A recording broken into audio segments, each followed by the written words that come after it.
Hi, my name is Annette Waggoner. I am a Spanish teacher at Massaponax High School. I teach Spanish levels 3, 4, and 8B.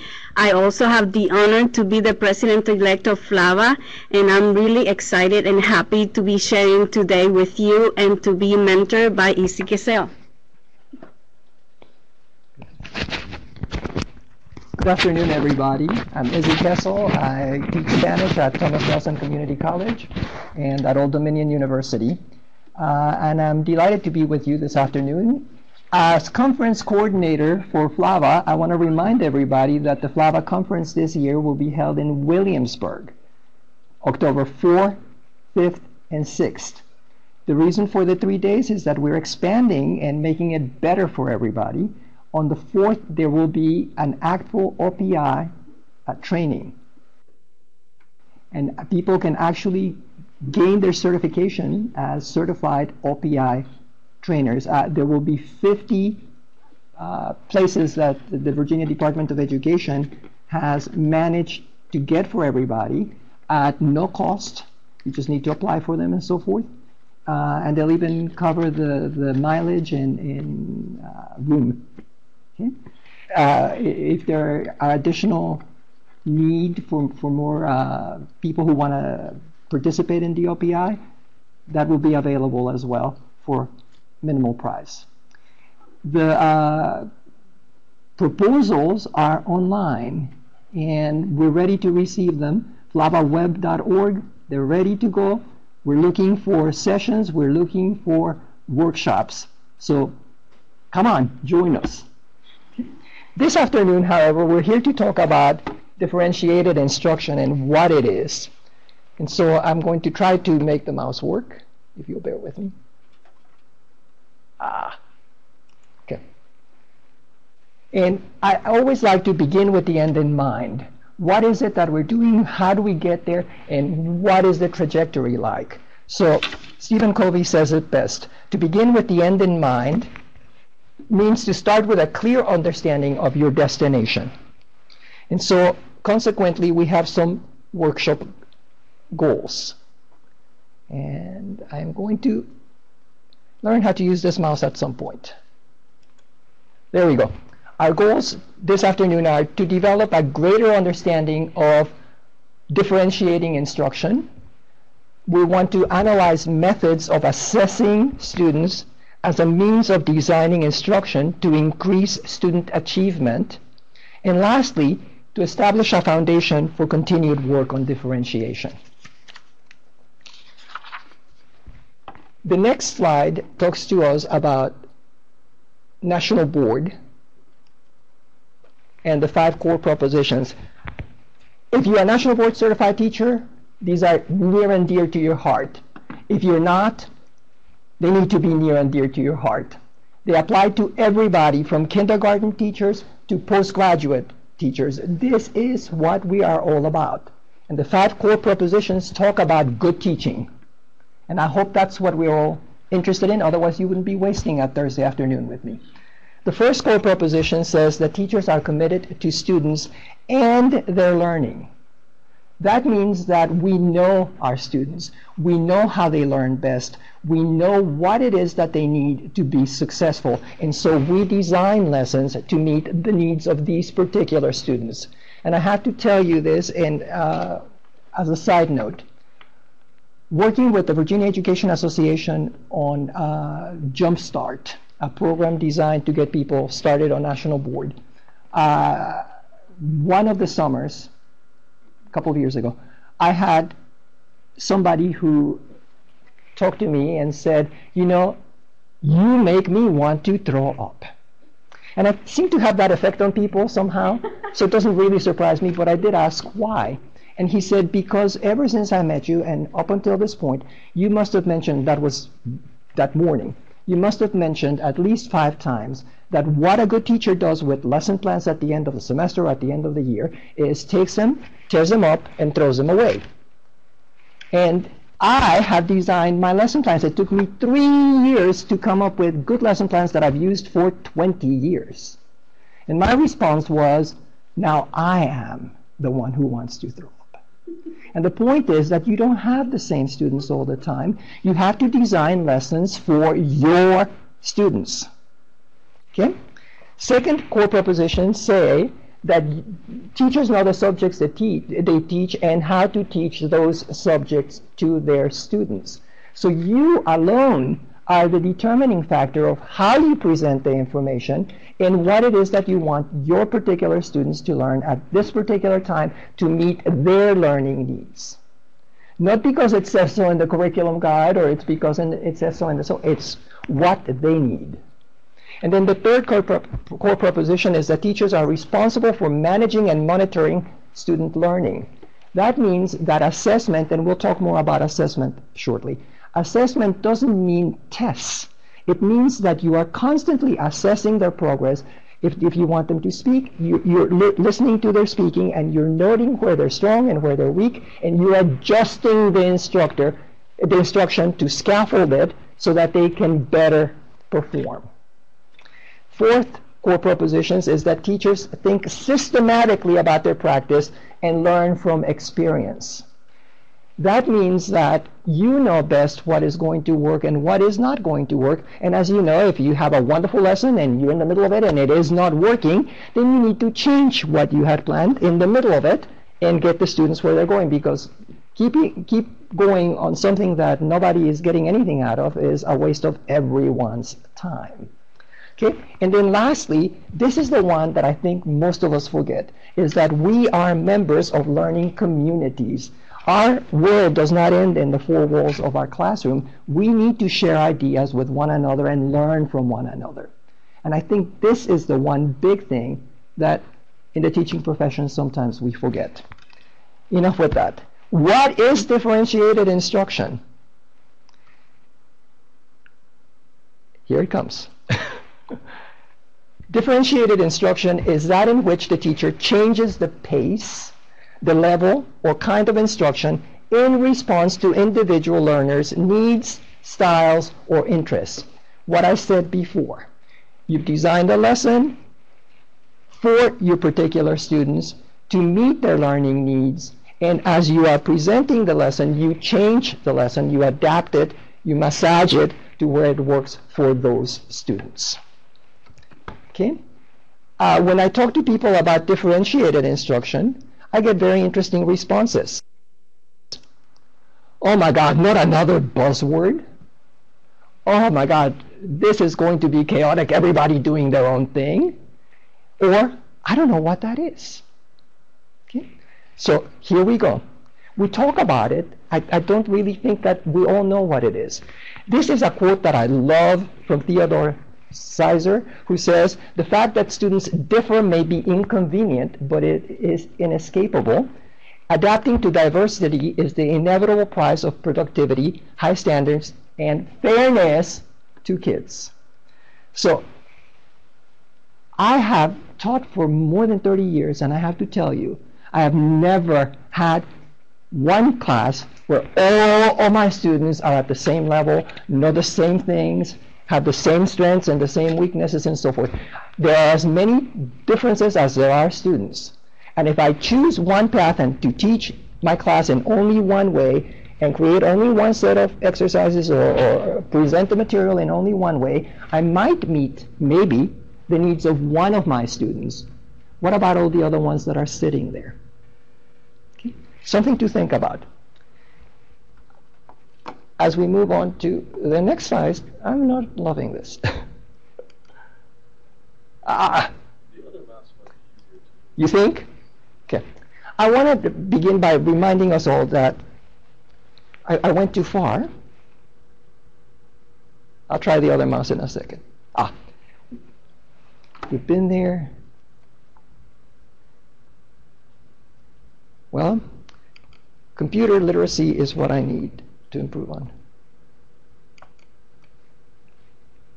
This is what happens when you're a Mac user. Okay.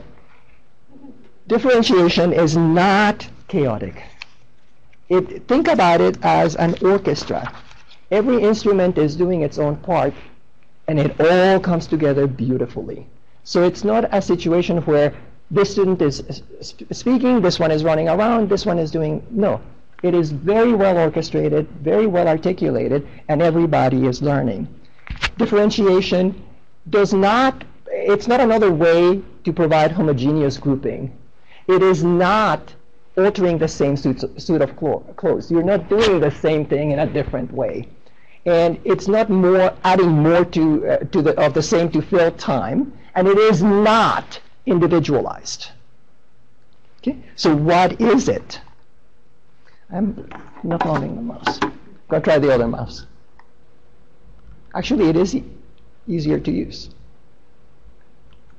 Okay. Differentiation is proactive.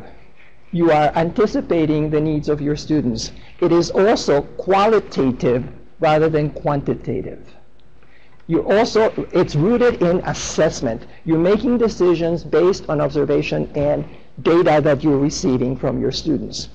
It's a way to provide multiple approaches to content, process, and product, and we'll talk more about those in a few minutes. And it is student-centered. It is a blend of whole class, group, and individual instruction, and it is continually evolving.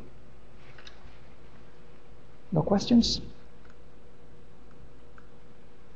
Okay, as we begin to differentiate instruction, it is a teacher's response. Do we have a question? No. Okay. Differentiation of instruction is a teacher's response to learners' needs guided by general principles of differentiation such as respectful tasks, flexible grouping, and ongoing assessment. Let me talk about the first one, respectful tasks and equity and so forth. One of the candidates working on National Board Certification sent me an email asking me, could I explain what is meant by equity? That's one of the questions that is asked, and one that we need to consider. Quoting her, I teach all my students the same way, I treat them the same way, they have the same opportunities. Is that equity? And the answer is, it's not. Equity means that you are providing instruction to meet their needs, that they have the opportunity to learn the material, the same opportunity as everybody else, but that you are tailoring the instruction to meet their learning needs. Since we said at the beginning they're not all at the same level, I can't treat them all the same way. Okay? So we'll talk more about that. Teachers can differentiate the content, the process, the product, and the learning environment, and we'll talk more about that, according to the students' readiness, interests, and learning profiles, and we'll define those further as well. Here's the first one, content. This side. Aha! Content refers to what you want your students to learn and how students gain access to that knowledge. For example, I am demonstrating the worst way to teach right now, lecture. That is the single worst way to teach. You know that students don't have much attention span, and they daydream, and I probably would do the same thing if I'm not really hooked into what's going on. So consequently, you need to vary what you, backtrack. You do not vary what you're teaching, you vary how you are teaching. So I'm not asking you to compromise content, simply asking you to vary the way that you present material. Okay, I'll try again. Ah.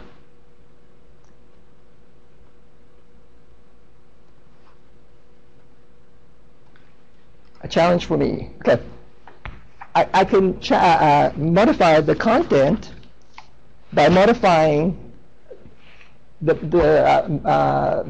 abstractness, the complexity, the variety, organization, economy, study of people, and methods of inquiry.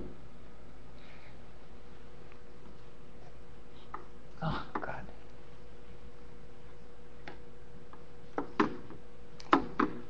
What is with them? I'm going to go to the computer and do the mouse. Okay. Process is how a student comes to understand the information, the ideas and skills that are at the heart of the lesson. Effective process ensures that students I lost myself. Effective, that students are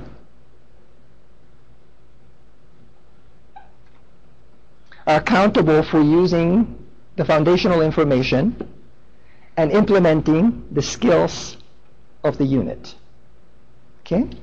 And I can modify the process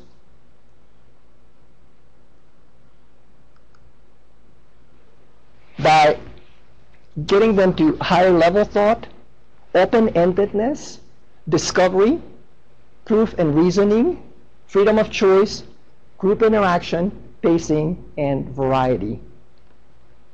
Okay? The product is the assessment or demonstration of what students come to know, understand, and be able to do as a result of an extended sequence of learning. In other words, they're learning all this. What can they do with it?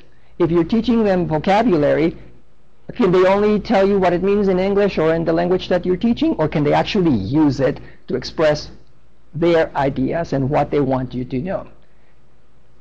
When I work with my students, I don't want them to tell me what the word means. I want them to use it in context. That demonstrates to me that the process has taken place because they're able to produce something with it. In fact, I use that as an assessment. Depending on how well whatever the skill is that I'm trying to teach my students, I assess where are they along the road. It's not to say that some of them will be there immediately and some will be lagging behind and some in the middle and so forth. That's the nature of learning. Not everybody gets there at the same time. So I need to judge their readiness and their ability, because that helps me make good decisions about how to teach them and what I do next. Okay? Effective products hold students accountable for using the foundational information, understanding, and skills of the unit.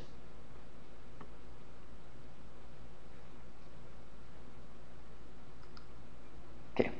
Product modifications. I can provide real problems, and you'll see some examples in a minute. Real audiences, evaluation, and transformation. The learning environment has to do with both the operation and the tone of a classroom. A key ingredient is the mood of the classroom. And I'm pointing out, is there consistent evidence of respect for everyone, or are some students favored while others are out of favor? Okay, talking to one student, she explained to me that her knowledge of the language was well above what was being taught in the class. And so the entire semester, she felt completely unchallenged. She felt that the teacher could care less about her. She called her for right answers and called on her frequently, especially when other students were not getting the answers right. So she was the provider of right answers and was very frustrated with the learning that semester. When I spoke to the instructor spoke about the student in glowing terms. She knew the language well, used it well, and whatnot. Where is the disconnect? The disconnect is that the student did not feel challenged. The teacher did not differentiate instruction to meet the needs of this obviously more advanced student. So the student sat in a class where the teacher knew that she knew the material above level and did nothing to help her advance in her learning. And I think sometimes we forget that the very top and the very bottom and everybody in between needs to advance. And the trick is, how do you get them to do that? Okay? This one. Okay. So learning environment modification is that you make it more student-centered. It encourages independence. It also is open, accepting, complex, and there's high mobility. In other words, all students are engaged in the learning task.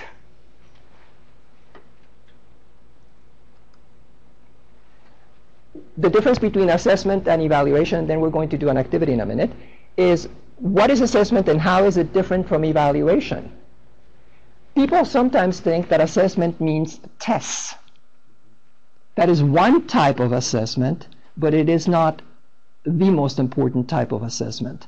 There's information that we're gathering or should be gathering as we're teaching the students that we gain from observation, that we gain from hearing their responses and so forth, and we use this information to modify instruction as we're going along.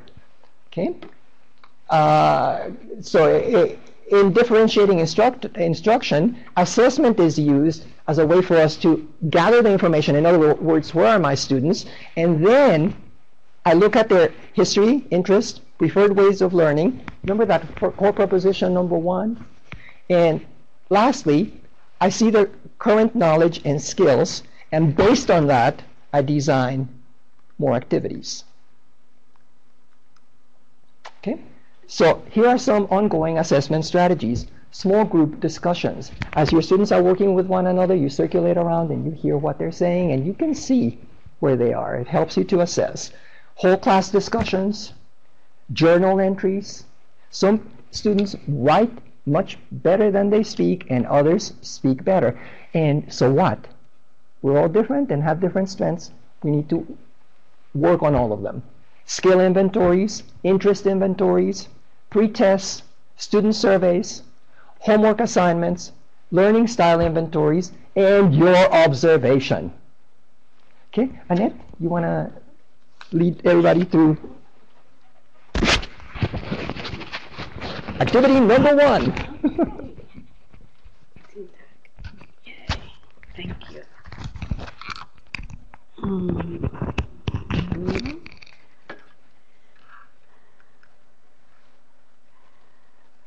Do this, and we're gonna go here, and okay, and here we go. All right, I need my glasses. I'm showing my age. Okay, whoops, they are tangled. All right, what I want you to think first is I want you to work as a group on number 3. I am gonna show you number 3 first, so you can start thinking about it, so we can try to put all these things together. Evaluate task against the targeted level of proficiency between novice, intermediate, and superior. I want you to think of activities that you do in your classroom between these 3 different levels. And I want all of you to get into groups when I tell you to do so. We're going to give you 10 minutes to do that, and then we're going to share. I want you typing and telling us, and we're going to share, and we're going to copy one another's strategies, and this is going to be really, really fun. Okay, let's begin. Designing performance assessment task.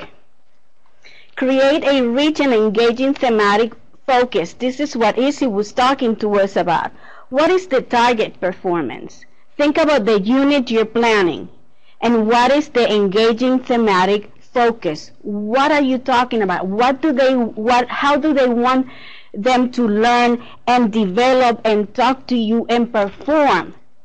You need to think about them, and that's why I like Izzy's differentiated instruction so much, because it's a way to reflect from the beginning. And I love that quote from Stephen Covey, because it is true. You need to think, and you need to strategize, thinking about the standards first, and then looking back to your task that you want them to perform.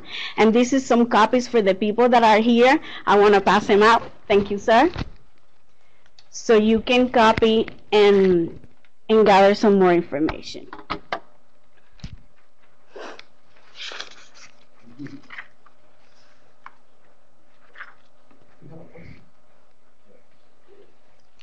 Oh, we have a question. Helen Small asks, we're supposed to have this handout? Yes. Yes. So the answer is yes. If not, I can put my email someplace, and you email me and I send it to you. Thank you, Helen. Okay.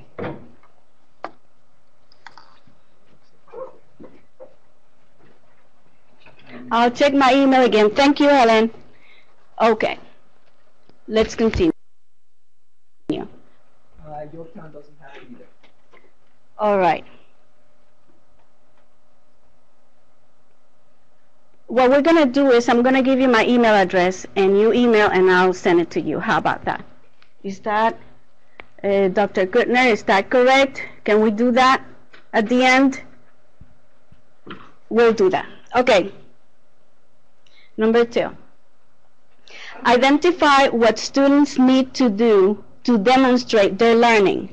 What are the assessment targets for interpretive, interpersonal, and presentational communication? Do these assessments engage and motivate your students?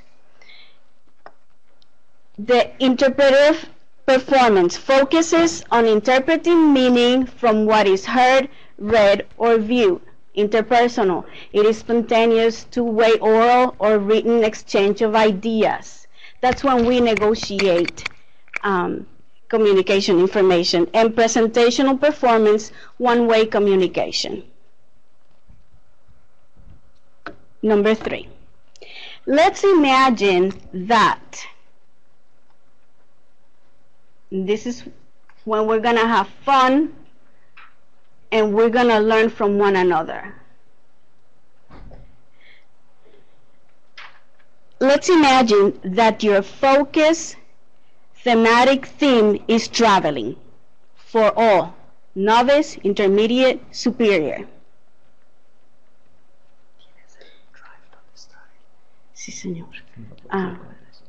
¿Cómo no? You already know what you want them to learn. You have the activities, you have them planned, and you know exactly how they are going to get there. Now, if we go to the next part of this little handout, the knowledge of students need to be the students need to be successful in these performance assessments. The language functions describe communication tasks that speakers or writers are able to do with language, ranging from simple to complex tasks. Also, vocabulary. In the novice, everyday words, things that they have memorized, things that are a little bit more intermediate when they know idiomatic expressions and they can use them really well. And structures, you could be the register, what kind of grammar points do you want to focus on that particular time. Okay, now, thinking about traveling and dividing ourselves into groups with 10 minutes, we're going to try to come up with ideas that we're all going to share regarding, let me go up, regarding, this one, I got it. Activities to prepare for these performance assessments. I want you to divide yourselves into groups right now. And you too that are here, yes. 10 minutes. Let's talk. Let's get together. I want you to talk about, I'm glad that you asked that question. I want you knowing the thematic unit that you're going to use, and I gave you, for example, traveling, because it's something that we use a lot. And when we deal with thematic themes, it's really important because it helps the students to build up in the production of their language. What I want you to do is to divide different activities that you already do with your students between novice, but yes, intermediate, and superior. How to target, how to tag those 3 different levels of performance using the same unit, the same theme. In one classroom. No, now for us to share ideas. You want it for interpretive, interpersonal, and presentation? Yes, for the 3, thank you. for interpretive practice, interpersonal practice, and presentational practice.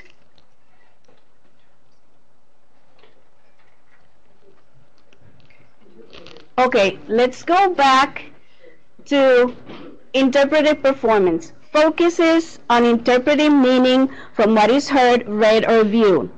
Like, for example, the students listen to a travel log, something like that, and they need to match photos with vocab that they already have learned. That is the novice part of it.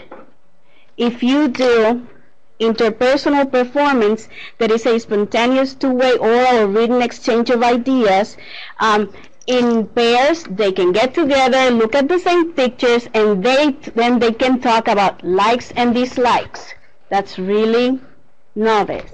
And also, what they can do is they can, in the more advanced levels, a phone conversation, talking to each other in a phone conversation, expressing ideas about that particular country that you want them to visit, or you want them to practice and develop the vocab. And then presentational practice, a one-way communication. It could be students can develop like a website with 5 specific places, and then they can write little descriptions, because the presentational performance is, like I said, one-way communication. This is a product that they present. It could be writing a website, it could be writing an email to a friend. I went to Madrid, I loved it, and this is what I learned.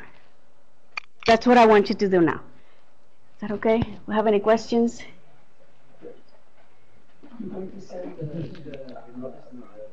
Can I do it now? Yes. Okay, I'm going to send the document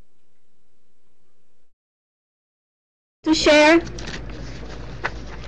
I'm going to give an opportunity to my live audience to be the first ones and share with all of you all these interesting things that they were talking about regarding the activity we were doing. Let's begin.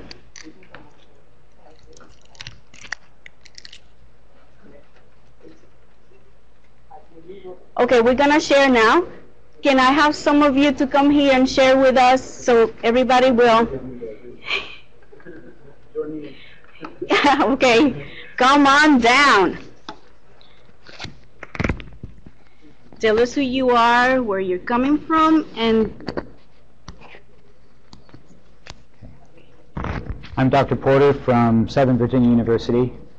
In designing our tasks, of course, we have the 3 levels plus the 3 tasks. For the interpretive practice at the novice level, it's very simple. They can see either a short video or read something short. And then all they're doing is going through and identifying vocabulary words from the script, in essence.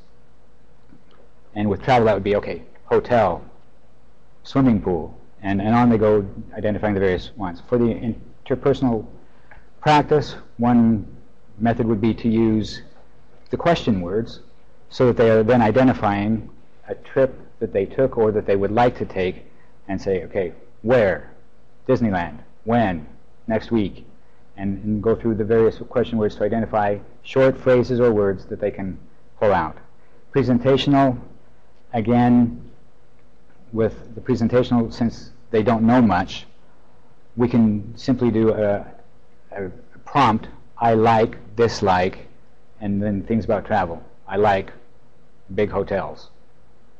I don't like seafood, or whatever it is, And then they're just identifying, just key phrases associated with that. At the intermediate level, now they can do more. So as they look at a video script, they can then pull out, again, using questions, okay, where did the people go? Who are they? What are they doing? And they're now using discrete sentences to pull out in interpretive form. In interpersonal practice, now they can do phrases, sentences, lists, including simple past, so that we can ask them to tell about a trip. And we start asking them, well, where did you go? What did you do? And there becomes that interpersonal dialogue. And presentational, again, in the presentational form, it's similar. They would write a journal entry about a possible trip that they want to take or that they took, and so on.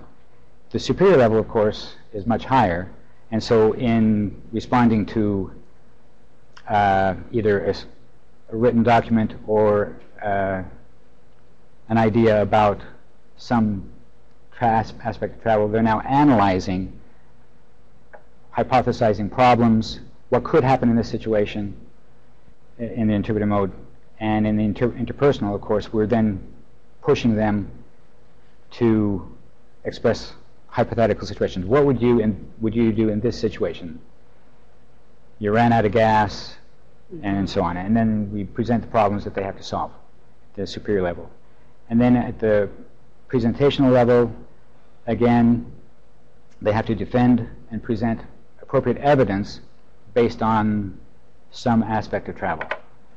They could do an analysis of why it is safe or not safe to travel in Mexico, what you should do and not do, and so on. So that's our basic plan. Very good. Thank you so much. That was awesome. Do we have people out there that would like to share with us? Bedford County is typing. For Yorktown Middle, yes, email me and I will send you the PowerPoint.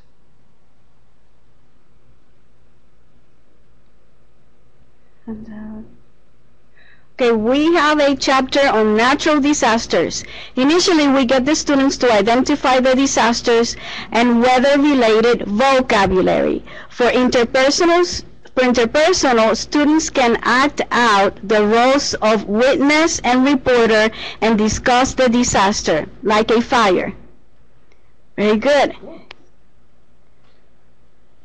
Thank you, Bedford County. Now, in Churchland High School is typing.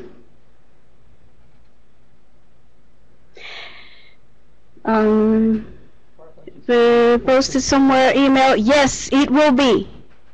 Yes, Churchland. We can post it on the FLAVA website. Okay, we're going to post it on the FLAVA website as well. Perfect. For presentational, we have had students do news reports or create newspaper articles using iPads. That's awesome. Nathan Andes is typing. New York Middle School is typing. Yorktown, I'm sorry.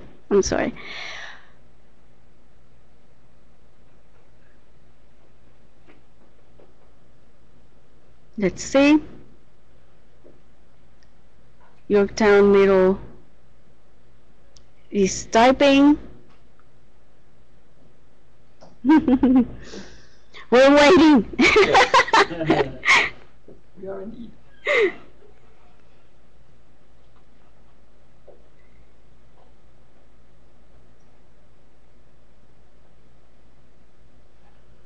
Anybody else from my live audience would like to share while we're waiting? Attendees are typing. Okay, multiple attendees are typing. Okay, great.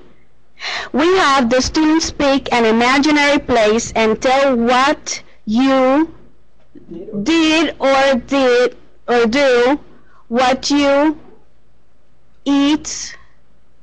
For interpersonal, very good. This is fun. They get country names and go into a corner where their continent is located. Great. For presentational, they present the information to the class. Very good.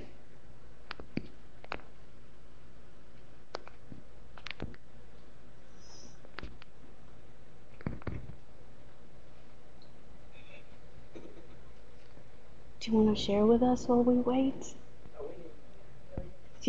Okay, you were just, discussing. All right. Can I ask a question while we're waiting for that? Yes. When you have a presentation, so let's say the task is to give a PowerPoint presentation. Mm-hmm. You do students who are better, really just more skilled than others. But you're grading, right? do, I mean, how do you simply make that PowerPoint more complicated for some students than for others? And I think I'm actually comprehending how to do this, because then it becomes unfair, right? I mean, so when you're actually putting a grade on a piece of paper, can you change the level of challenge? Is that fair? The rubric the rubric will tell the students exactly what is expected from them.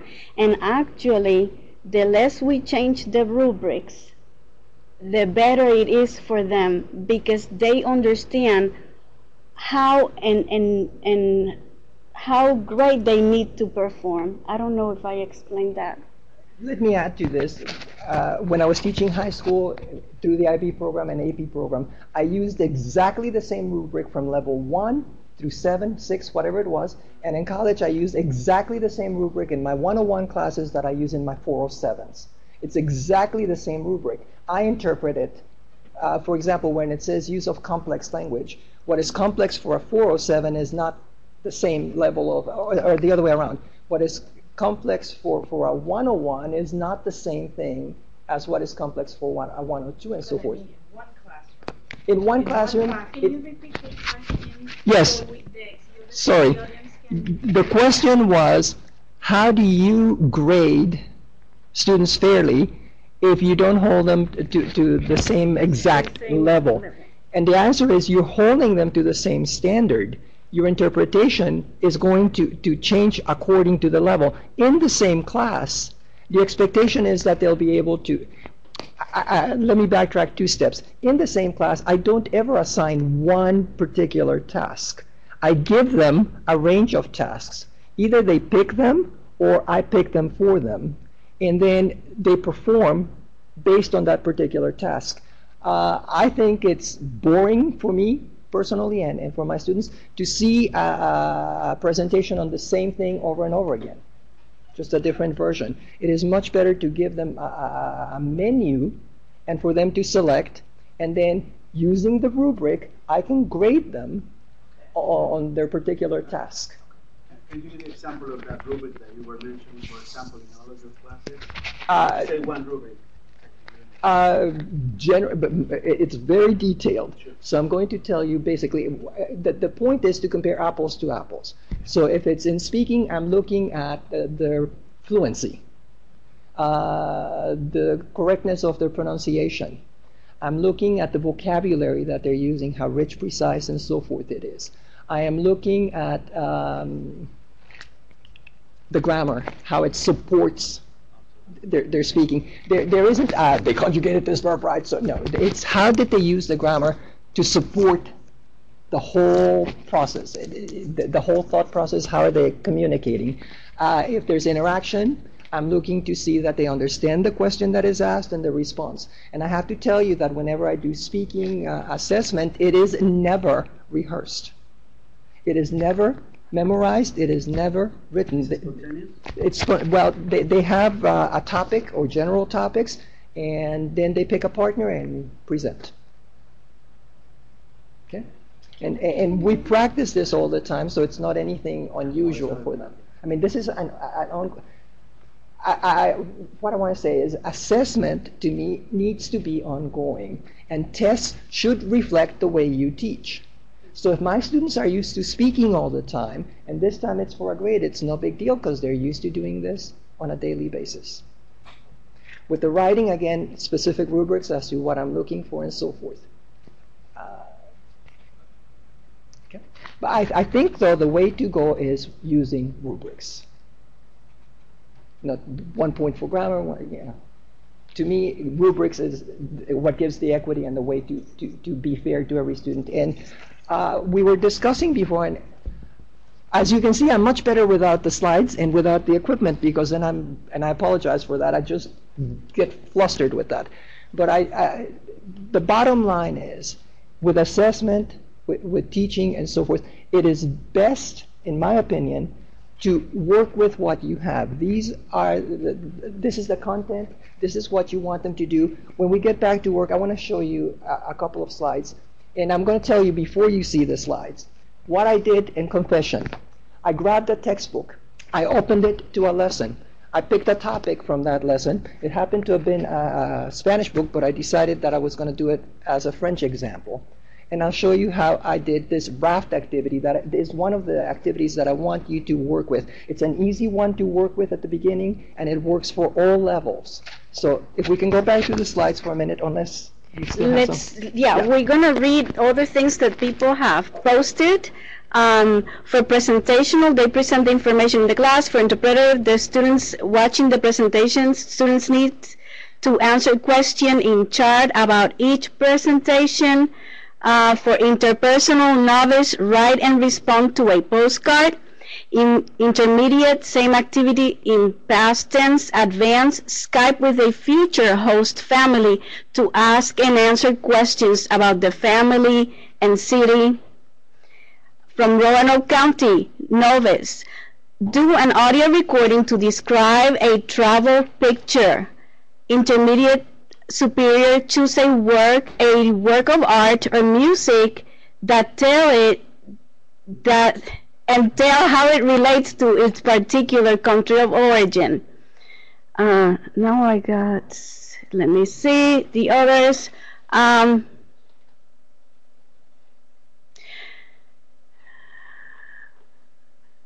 It says, using pictures, they identify basic vocab related to a train station, airport, etc.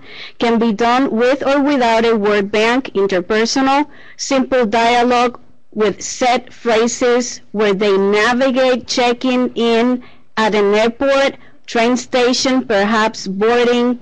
Lots of auxiliary vocabulary is needed and set phrases. For presentational, stealing an idea, but they can create a list of places based on research of a place in the target language that they would like to visit. This can be simple likes, dislikes, or expressions in the present tense, I want to visit, etc. This could be adapted for any level depending on how much support is given by the instructor.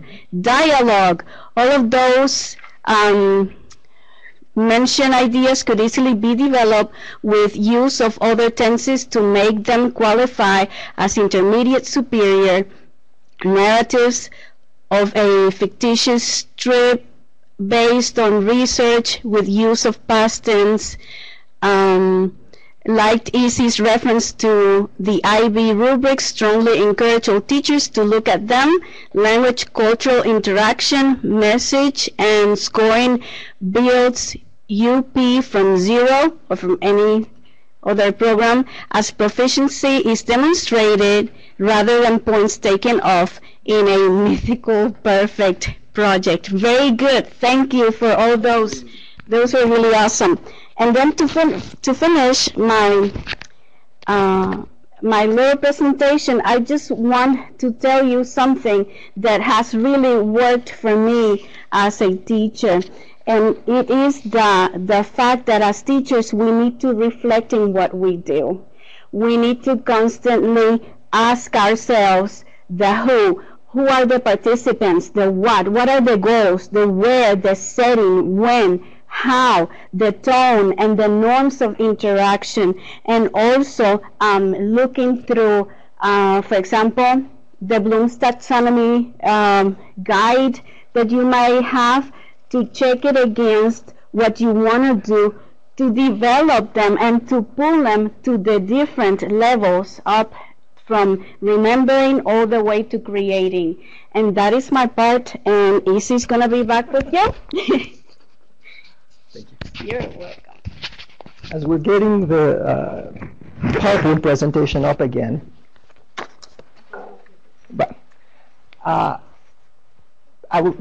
during the time when we were working together, I pointed out to the group with whom I was working that every bit of research that I have read and looked at indicates that students do not learn if they're not challenged. They need to be challenged at their level. So if I'm doing exactly the same activity for all my students, I am missing most of them. If it's too easy for them, they don't learn. If the challenge is too great for them, they don't learn. But there has to be a discomfort level.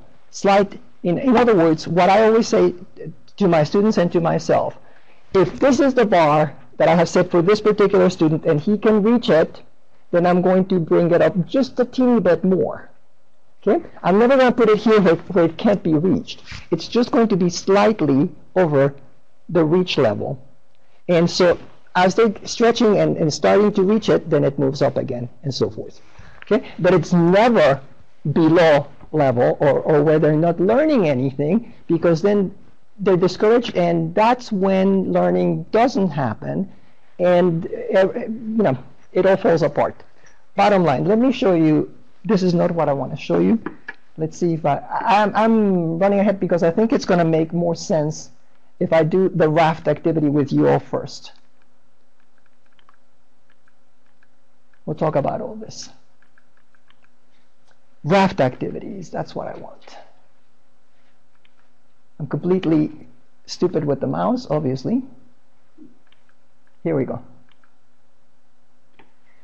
Raft are wonderful activities that can be used at any level. I've used them in lower level high school Spanish classes, college classes, middle, upper level, 400 level in college. They can be used for all levels. It's an acronym for role, audience, format, and topic.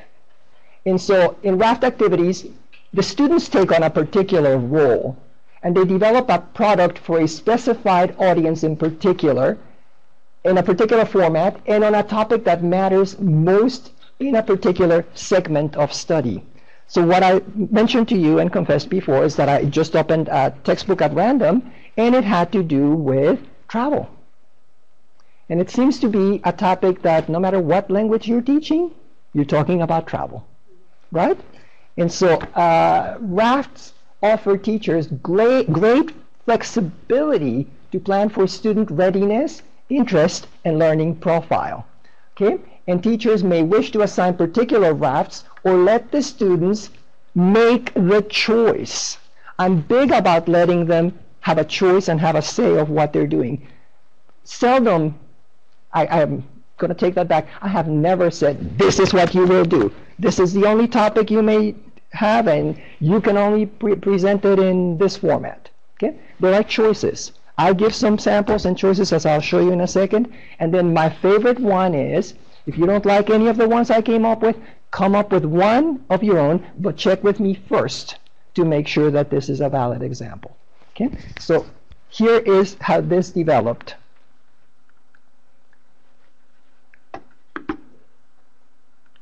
And here's the example. And I've arbitrarily said it's designed to be used by French 1 students. Of particular interest are the present tense verbs and vocabulary centered on leisure activities.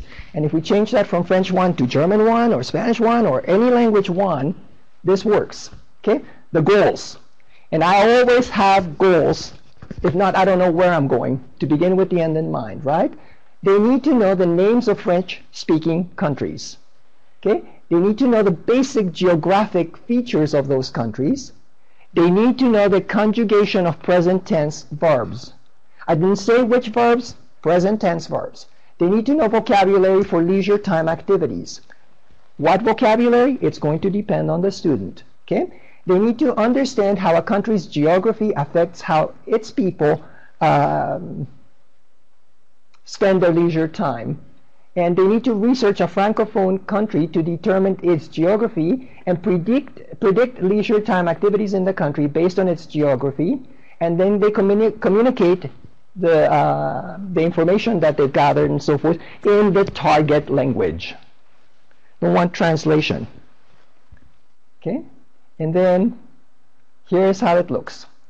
So here are the directions that I would give. First, you select a country from a list that I have provided. Then you use research materials that I have found for you. In other words, I may have textbooks or books on various countries in a center. I may have given you access to the internet, etc. And also in the textbook, whatever it is. Then they pay attention to the climate during the seasons, because it's important that, here's an example from Spanish. If they're talking about skiing in Argentina in December, it's not going to work. If they're skiing in Argentina in July, that's going to work. and that type of thing. Okay, they need to pay attention to the geographical resources that affect leisure. If there are no mountains, there obviously cannot be any skiing. If there's no snow and so forth. They need to pay attention to the history of the country. Then select one of the options to practice making French sentences that use present tense verbs and vocabulary related to leisure. What the verbs are, the students choose. What the vocabulary is, whatever is necessary to convey their meaning. Okay? Then they have a chance to go, when they're finished, they have a chance to go over it with a classmate to make it better. So they're working individually, then they're working with a peer, and then they share with the whole group. Okay? So here are the choices I invented like in 3 minutes. Choice number 1, see, role, audience, format, topic, raft. First example, and I'm not going to read them all to you, but I'm going to show you. The first role is the role of a student. I'm a student, and I'm talking to myself. I do that a lot. Okay, the format, I'm creating a packing list with notes. So I don't want just a vocabulary list. There's a packing list with notes. I will pack my boots because I'm going to go skiing. Okay, then here's what I need for my vacation and why is the topic. I need my boots because I ski, since I'm using present tense and so forth. Okay? They have other choices. Again, I might assign them or I might let them choose. In 90% of the time, I let my students choose. They tend to choose something that is interesting to them without thinking so much about this one is more challenging, this one is less. And that pretty much meets where they are in their language development. So as you can see, as they keep going, the third one, they're playing the role of a tourist, and the audience is a family at home. The format is a series of postcards. Notice how in the first one they were just making a list, and in this one they're writing postcards. The difficulty level is greater, but at the same time, the material is the same. They're simply presenting in a way that is most suitable to where they are in their learning. Okay? And then I couldn't fit it all on one, so here's the next one. And you'll see my final one. Here we go.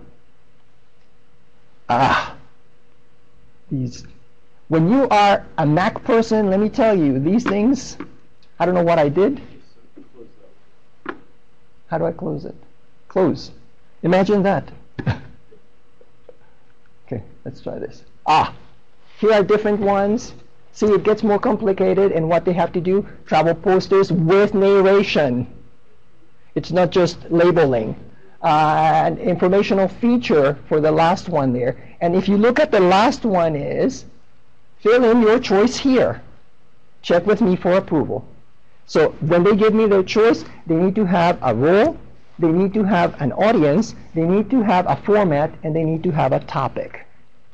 And what I'd like you to do now for the next few minutes is should have, I hope you do, handouts, two handouts. One is the assignment, assessment, and feedback rubric. I never grade without a rubric. So this is the rubric. And then the other one, where you create, it should look, I don't know if you can see, looks like this, and looks like this. And what I'd like you to do in your groups is to come up with, think about a lesson that you're currently teaching. You don't need to reinvent the wheel. Just think of what would demonstrate to you that there is achievement going on, that there's learning going on in your classroom. Okay? So let's take a few minutes and do that. Have some feedback for us. As you're doing this and getting information, a question that was asked is, how do I use this in a class that is not about language and so forth?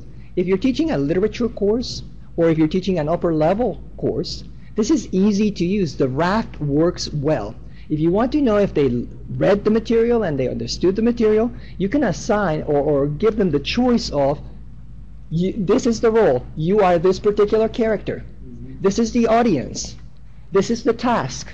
And this is what you're doing. And guarantee you that if they can do that, they read the book, understood it, and understand the concept very well. So this activity is one that can be used for all levels, and I have used it for all levels. The rubric can remain. Okay, it's just a matter of figuring out what it is that you want your students to be able to do. But again, if the topic were history, you can do exactly the same thing. Politics, whatever you want. They can take on the role of that particular person or one of the characters in the story, or a historical character, or what have you. This is the task, this is what you want them to do, and this is how it needs to be done. And again, choices, I want to make sure that I answer the question. There was a question here about, do I offer students the choice of assignment, or do I assign the task based on their level of ability? 90% of the time, as I told you, I let the students make the choice. If I feel that a particular student has chosen once or twice topics that are not challenging to him or her, I most certainly kind of, how do I say this nicely, encourage them to do something different. Okay? Because in my experience, most of the students pick what's interesting to them, and they don't think so much about the difficulty level. And when it's interesting to them, they perform at a better level. Okay? Are we all right with this? Can I move on? Yorktown High School says, we chose the topic of food. Topics are, I plan my birthday menu, cafeteria manager creates a nutritious new menu, food critic reviews our restaurant, a nutritionist creates posters for elementary school students on healthy eating. The only comment I want to say is on the posters, make sure that they are doing more than just showing you pictures that are labeled. Okay? If they write sentences explaining the nutritional value, why is this a good choice, what have you. Not just, I guess what I'm trying to tell you is, even in the beginning levels, I avoid my students creating vocabulary lists. I want them to manipulate the language. I want them to communicate. Okay. But that's a good topic, and our group here did food as well, right? Yes, sir.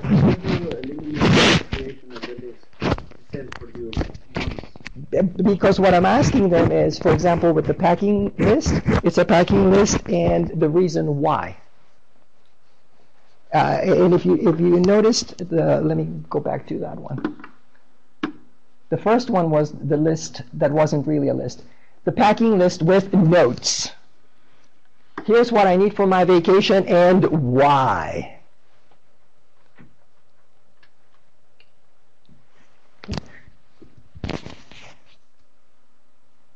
We chose the topic of activities you like to do, role, exchange students, audience, exchange family format, email or letter. Great. Great. Okay. I'll tell you what, once you start working with these raft activities, they become something that you do without even thinking, and students find them fun. Everybody's doing something that they're interested in, and they're manipulating the language. And you know what we always talk about, proficiency. Here's an opportunity for them to develop proficiency. Okay. Yeah. A concern? A concern. Our country is moving toward very detailed checklists for performance assessment. Seems like an awful lot of work to put together checklists for so many different projects. It is not. And I have to tell you, we are not just moving, we're there. At the college level, we have to provide definite information to SACs when they come to review and so forth. So we're having to come up with performance assessments, ways to identify strengths and weaknesses in our programs and students, and ways to improve. The raft is wonderful. It's very easy for me to figure out where there are difficulties, what our students are achieving, where there needs to be additional teaching going on, and so forth. So to gather data, to provide evidence of student learning, this works. And it's not, you know, I guess the thing that's bothering me a little bit is very detailed lists for performance assessments. Well, the rubric is not very detailed. Did you think it was very detailed? Look at what I'm asking for. Yeah, it was very detailed. You think? organized, Leah? I thought it was pretty generic, Oh. right? I'm looking for accuracy, perspective, focus, mechanics, and the benchmark. Right? How correct is your information? Is it fully supported by the text and or history? So back again, if they're telling me that they're going to the beach in Paraguay, they're going to have a hard time explaining to me how they came up with that. Obviously, they didn't do the research. Right? The perspective, did you stay in the role? In the first one, I asked them to be a student. In another one, I asked them to be something else. Maybe they're a travel agent. Maybe they're a particular character in a story they read, and so forth. The focus, do you stay to assigned format? Do you fully satisfy the chosen topic with numerous details and examples? Did you notice one thing? I didn't say no mistakes with AR, ending verbs, or whatever the subject is. I didn't say verb, noun adjective agreement, subject verb agreement, and so forth. I didn't address that. I'm much more concerned with communication. If my aim is proficiency, I am interested in communication. I'm not interested in whether or not they know this particular word that God knows if they'll ever use again, or whether or not they use this particular grammatical term. I hope that we have moved away from what I learned a million years ago. You know, my students sometimes ask me, you want us to do all this and it's challenging and so forth. Is this how you learned? No, what I learned is, and I will tell you what I tell them. ¿Está Susana en casa? No. ¿Está con una amiga? ¿Dónde están? ¿En la sala? No. ¿En la cocina? And to this day I meet old people like me that learn that way, and they don't remember one thing about Spanish, but if I say, ¿Está Susana en casa?, they know to say, sí, está con una amiga. Okay? Don't ask them what it means. It's just memorized utterances, and there is absolutely no knowledge and no skill. But that's Sir? the approach even for Rosetta Stone, memorization Yes. of a dialogue. Oh, and a vocabulary, useless. Useless. Yeah. In my opinion, I'd rather have them make mistakes and say what they want to say and to process the information than to generate vocabulary lists or memorized utterances. So again, when I refer you back to the rubric, and you can create the rubric any way you want. I'm not interested in so much specific. Okay? So even with the mechanics, does your writing contain a minimal of mechanical errors? Okay? What the minimal is for a level 1 and what a minimal level of errors is for a level 4 or 5 or 400 is completely different. Right? And they know and I know. Okay? The benchmark, this ties into the justification or evidence or what have you, piece that you're interested in, data. How is the overall quality of your work compared with both past work and ever-increasing expectations of better work? In other words, if you did X on this one, I expect you to do X plus on the next one. Right? And they know the rubrics are not a secret. They see the rubrics day one. These are the rubrics for the assessment. This is what I expect you to do. Let's talk about the rubrics. Let's make sure we understand the rubrics, and then let's go to do the work. Okay? Anything else on this? There's a lot of stuff. Helen has role travel agent. Oop, we missed it. Topics, cuisine in a country or region. Woof, it's moving too fast for me. Okay. Where are we? Cuisine in Helen has audience, travelers, format, travel brochures, posters, topic. How will you travel to the country and what will you see people doing? What will you wear? Great. Nathan Andes, the topic is cuisine in a country or region.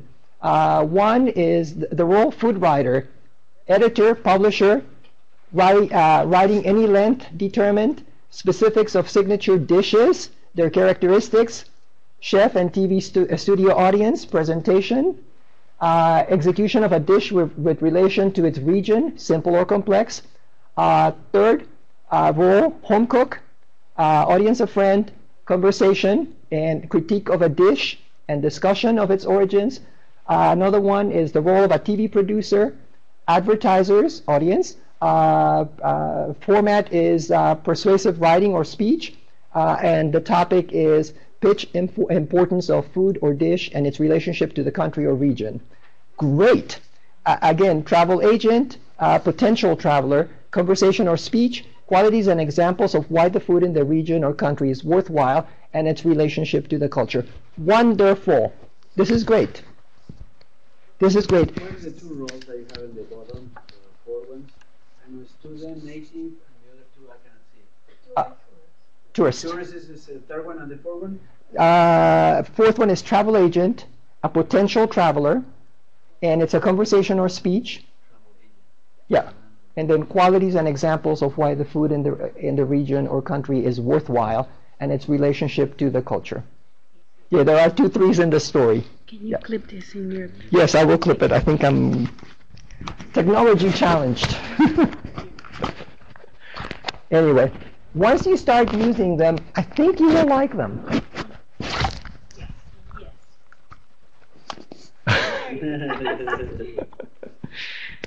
Okay. I guess we're a family if we're doing this kind of thing. That's cool. I have to tell you all, and I apologize again, I am much more comfortable with a live audience. I'm distracted by all these machines and things, and I feel like I'm talking to nobody. And believe it or not, I've taught in distance learning classrooms many, many times, but I'm used to seeing the screens and the people back there and hearing them, and vice versa. Anyway, that's neither here nor there. That's one of my shortcomings that I'm going to work on. All right? Can we look at one last thing? And that is tiered assignments. As I'm going to the tiered assignments, I explained to somebody, and I hope that we've all understood, the differentiation comes in your assessment. You differentiate the assessment, not the material. The topic is the same. If you notice in the raft examples, even the ones that you provided, the ones that I provided, the topic, the vocabulary, the grammar is the content in that particular lesson. Everybody's expected to learn that. It's in how do I assess the learning. And that's where the differentiation comes in. That's where the choice comes in. Okay? The next thing I want to show you, or actually it's the last thing I want to show you, and I had it prior to this, I'm going back. Hey, I'm getting better with this. It's tiered assessments. But there's a lot of vocabulary that I want to make sure that we all understand. Okay, I'm back. I was doing fine until I started thinking. Okay? Is there another rubric that you use for scoring of the actual presentations? No. I use the same rubric. I don't want to change rubrics. I want my students to be used to the same rubric the entire time. If it's IB, from pre-IB to IB, highest level that you teach. Standard level, higher level, rubrics are standard. I don't want to change them. If it's AP that I'm teaching, I want them to have the same rubrics. If it's a college course that I'm teaching, which is all I'm doing these days, I have the same rubric throughout all the levels that I teach. And if it's in my particular department, my department uses the same rubrics throughout. Okay? Back again. Tiered assignments, I like these also, I hope you will, are differentiating learning tasks and projects developed based on your diagnosis of your students' needs. They're tasks that are used with flexible learning groups or with individuals, and they're tasks that are depth and breadth to their students' understanding of essential competences. And let's look at what these look like more. We tier assignments according to process, product, content, and learning environment. What is that? We're going to go over that in a second. According to students' readiness, interests, learning profile, and affect. Readiness refers to a student's knowledge, understanding, and skill related to a particular sequence of learning. In other words, if we're talking about traveling, how much of the vocabulary do they know? How much of the grammar are they able to manipulate to communicate? And based on that, I'm going to develop a strategy, an activity that is going to move them to the next level. Okay? Again, only when a student works at a level of difficulty that is both challenging and attainable for that student does learning take place.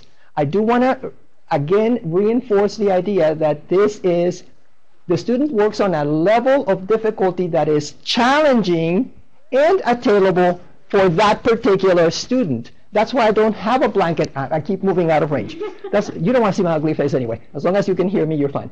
Okay? The bottom line is, I feel so much better when I'm moving. The bottom line is that I want the students to have something that's challenging individually and that it's attainable individually.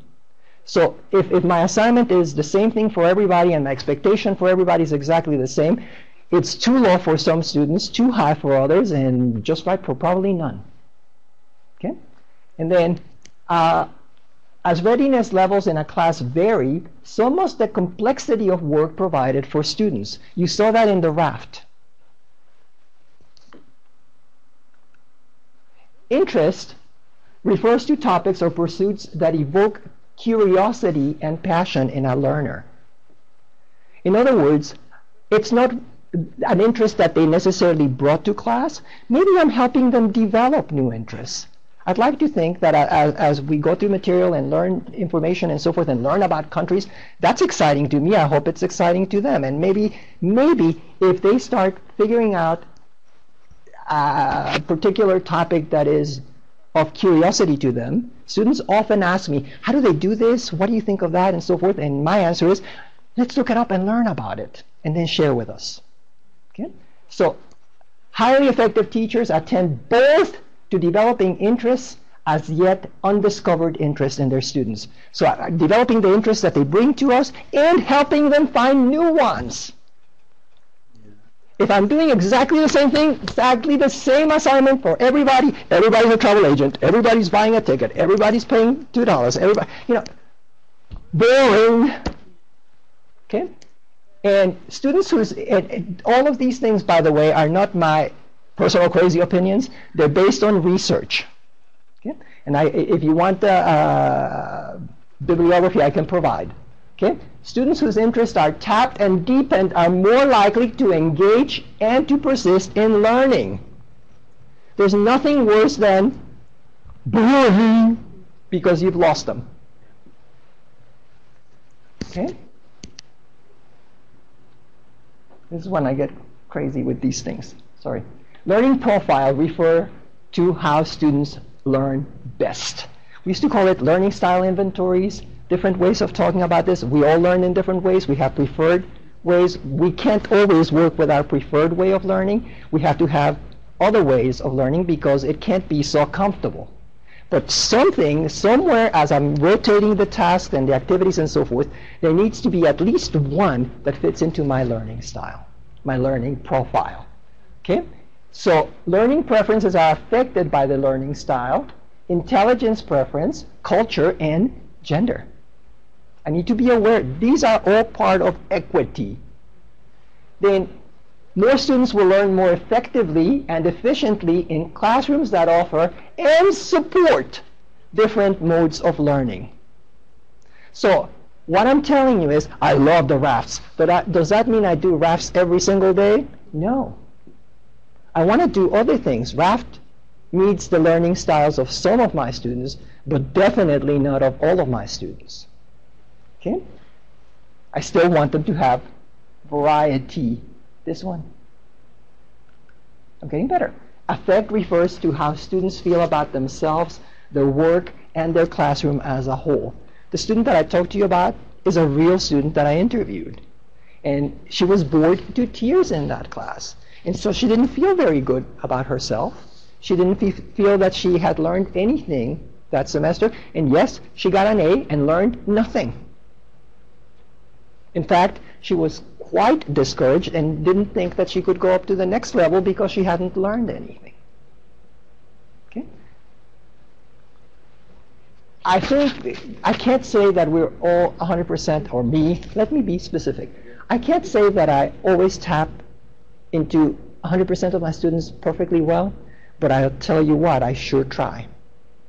I want to make sure that I'm meeting their learning needs to the best of my ability, and so I'm always aware. I do talk to them. We do have conversations about their learning, what needs to happen, what's working, what is not working. I need that feedback to make better lessons for them.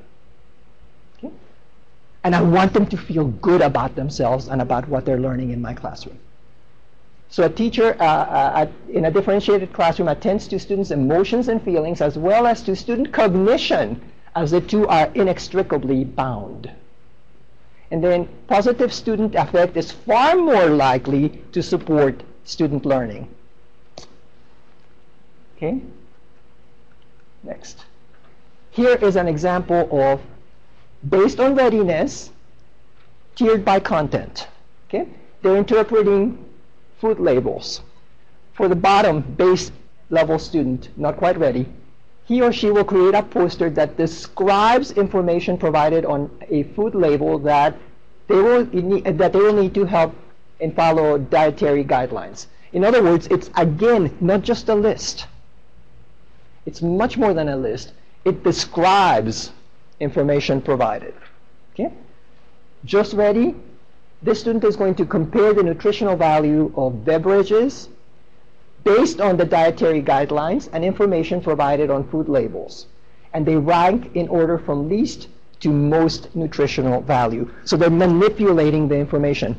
Where did I get this? I opened a textbook at random and it had to do with food and diet. Okay? So I don't think it's anything unusual, and it was not a Spanish textbook. Okay? Ready to go?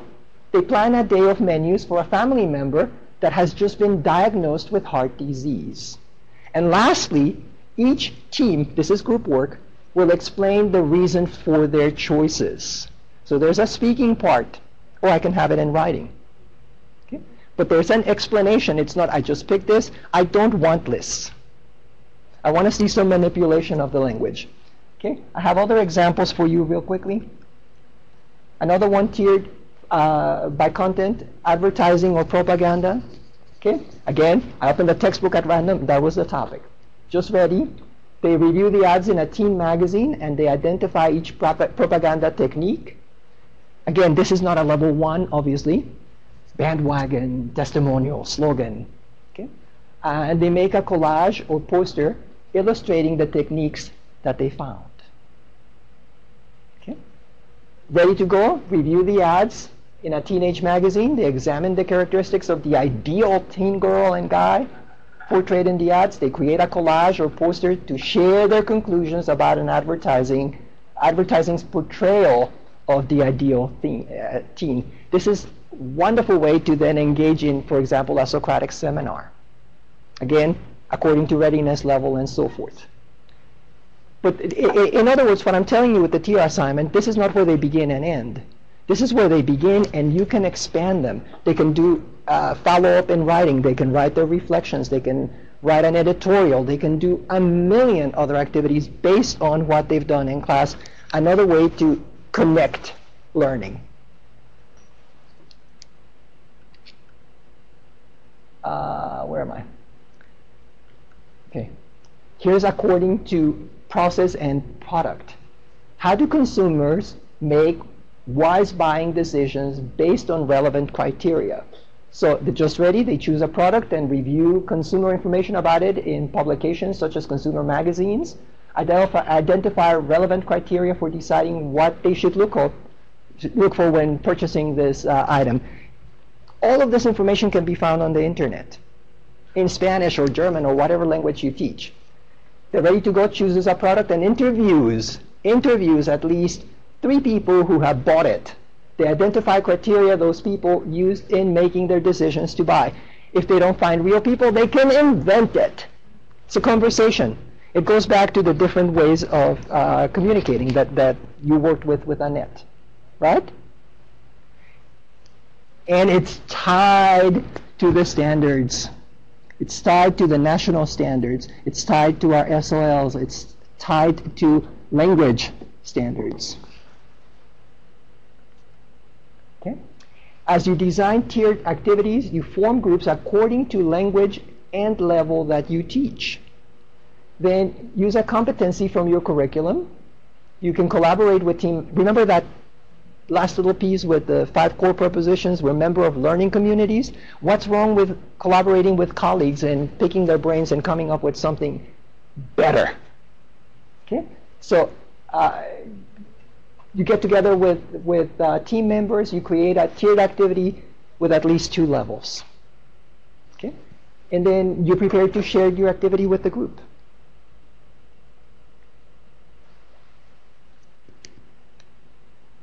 I know we're running out of time. Okay, we'll leave it there then. Questions? Have I made you all crazy yet? I'm good at that. Any questions, any concerns?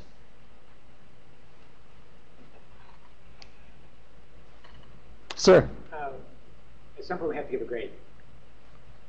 The traditional way is you give all of these tests. Chapter 1 you give a test, chapter 2. And of course what happens is students then get programmed into thinking that I've got to master this material, of course, again, the evaluation. I've been thinking about a model where, again, based on proficiency, what we're looking at is not how much of an evaluation of chapter 1 they have learned, but how far along the spectrum do they get in their proficiency.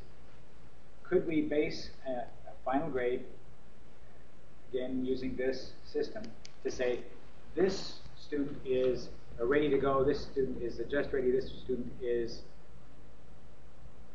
not quite, just ready, and use that to say, okay, this is the A student, this is the B student, this is the C student.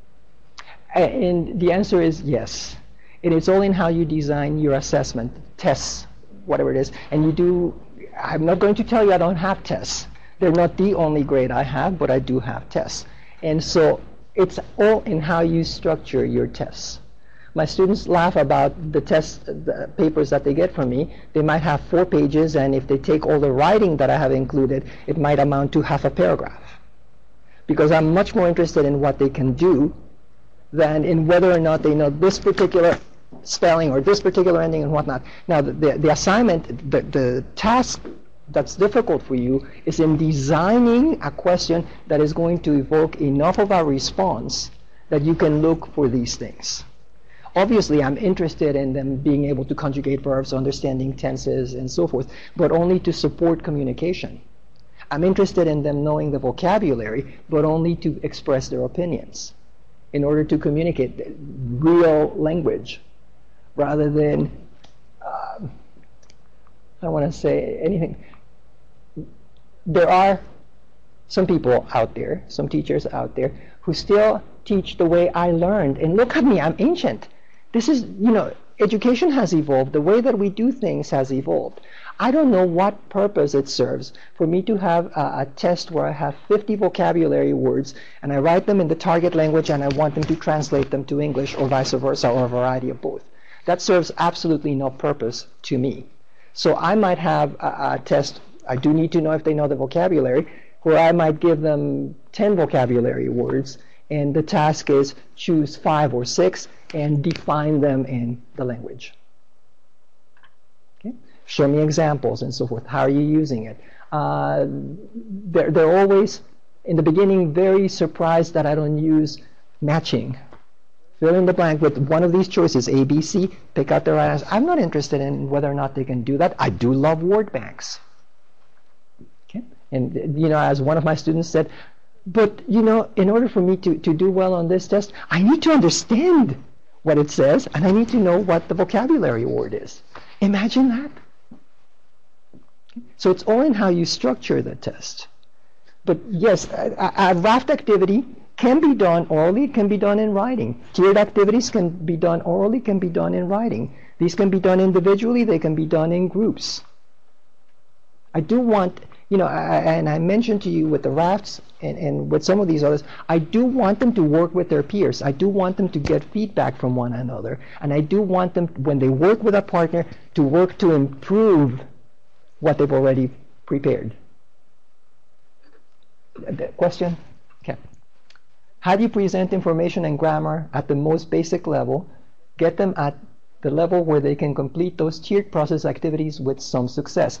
Again, to see where our students are, I know where to go next. Okay. First question first. How do I present information and grammar at the most basic level? I introduce it, we practice it, and so forth. But the tiered assignment is going to be simpler. It's not going to be one of these. Because I used very simple for the raft, I tried to use a different level for this. An easier activity, tiered by process and product or whatever you want to do, the same type of activity where they're creating a menu, a group can, just ready, can create a menu and give you a brief description of the dish. Okay? More advanced can take that same menu and give you additional information. They can quote what some of the customers have said about the food and what have you. And the third one can talk about the menu from the point of view of a food critic or so forth and be able to explain it in greater detail and whatnot. Again, it doesn't have to be at this point. The level is adjusted. The tiered activities are adjusted to the level that you're teaching. I think that was the first thing that I tried to get across. Obviously, I did not do a very good job. But the bottom line is you create the activities that serve the needs of your particular students. My people would like more examples of assessments to see where our students are and know where to go next. Okay? I'm going to give you a very simple activity that I do often. When my students enter the classroom, I have on my whiteboard, and if you don't have one of those, you can use a transparency, a picture up. And they have a couple of minutes to do 3 things. Tell me who the people are, tell me what they're doing, and 3, tell me what they're thinking. And there's your differentiation. To tell me who the people are, it could be something very simple. A student, a teacher, a mother, what have you, right? What are they doing? The teacher is writing on the board. The students are listening to their iPads, whatever it is, iPods. Okay? What are they thinking? The teacher is thinking about how enjoyable this class is going to be. The students are thinking about how enjoyable the weekend is going to be. You know? Again, it's the same very basic structure. I can use it if I want to make sure that they know the past. Tell me who these people were. It's all in how I phrase my question, right? Who these people were, what were they doing, what were they thinking, and so forth. Okay? As you get up in level, you can still do this. If you were the teacher, what would you can use very basic things. It's just a different approach. I hope I've answered the question. Helen and everybody, knowing where to go next up the proficiency scale comes from knowing the actual levels. I agree. The FLAVA workshops on modified OPI and OPI will provide that knowledge. Please, one and all, come to the FLAVA DOE workshop. I agree. Or get yourself to the NECTFL, ACTFL, OPI familiarization, or this summer through ACTFL. They're also listed on the web. I use them to guide my targets. I use them for my department. That's how we gauge where our students should be. Okay? We want to thank you for the presentation. We're taking home new ideas and motivation to try them. And I want to thank you all for listening to my ramblings. And I apologize for the awkwardness. I'm going to get better with this. I do much better with live audiences, I hate to say. And want to remind you again, please, FLAVA is bigger and better than ever. We are in Williamsburg, beautiful place, and we are the only people at this hotel. It's ours. Okay? A historic site, beautiful place, beautiful weekend. Thursday, we're going to have workshops as well as the modified OPI. Please avail yourself of that opportunity. Friday, all day, Saturday, all day. We have exciting things. We have raffles coming up.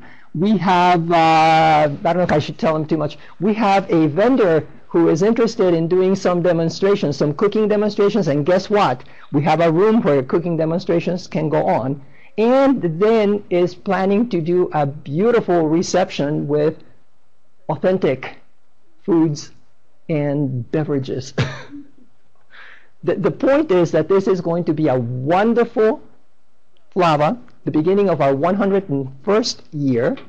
If you have not submitted your proposal, do so as soon as possible. I also, the proposals are, pardon me? What is the topic? The theme for this year is languages fast forward. Okay. Again, we have all kinds of interesting, enjoyable, unique things coming up this time. The community colleges will be there. Their peer group is going to join FLAVA this year. We have Arabic teachers coming, Chinese, other less commonly taught languages. It's an opportunity to come and interact. We have also planned activities for you to know and get to meet and network with people in your subject area and your level and so forth. We've never done this before because we have not had a hotel all to ourselves. We do now. Okay, all our forms are on the FLAVA website, flavaweb.org. Please go there. Also want to remind you, and I really want to remind you of this, that FLAVA has awards and we'd like to present them to deserving people. We have excellence in education, teaching, K through 12, and then we have post-secondary. Thank you. Post-secondary awards. We have FLAVA service awards and so forth, and they need to go to deserving people. We have wonderful people out there. Please nominate yourself or nominate a colleague. Okay. Anyway, thank you for being here this afternoon. And we'll see you hopefully at FLAVA.